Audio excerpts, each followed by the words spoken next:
UWL's Computer Science Department celebrates its 50th anniversary this week. One of the biggest challenges the department faces is recruiting more women into the field. News 8's Scott Behrens tells us how the university is hoping to change that.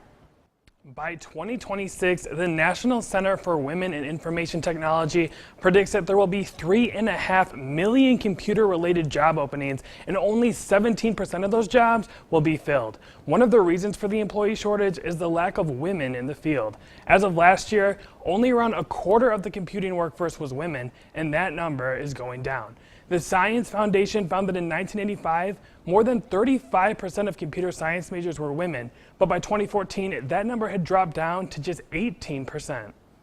It does get discouraging at times. Madeline Siegel is a graduate student at UWL studying software engineering. I've always been interested in computers. Even though she loves technology, Siegel says it can be challenging being one of the only women in her program. The higher up you go, the lesser females there's going to be, so you're usually one or two females. Siegel says she is constantly facing discrimination because of her gender. So you definitely do have to prove yourself a little bit more to prove that you are worthy and you are actually doing as well as the other students. Even some of her professors have doubted her abilities. One professor, when I was working with a partner on a project, it was still I didn't get the same amount of credit the other person did. They always just kind of assumed that I wasn't putting effort in. Siegel says she was being discouraged long before she went to college. It almost feels like women aren't being told that going for those STEM positions, those science-based positions, are even an option for them. To try and change how computer science is perceived, the university is now trying to get girls from a young age involved in programming. To recruit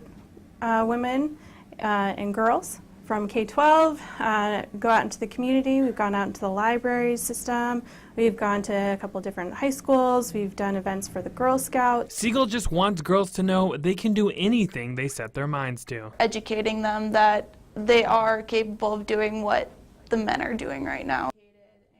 And several students at the university are actually taking matters into their own hands. They're participating in a student club called Coders, and the club's goal is to teach the La Crosse community basic computer science skills while promoting computer science to minorities. Thanks a lot, Scott. The Computer Science Department at UWL is celebrating its 50th anniversary on Friday with a discussion panel and dinner.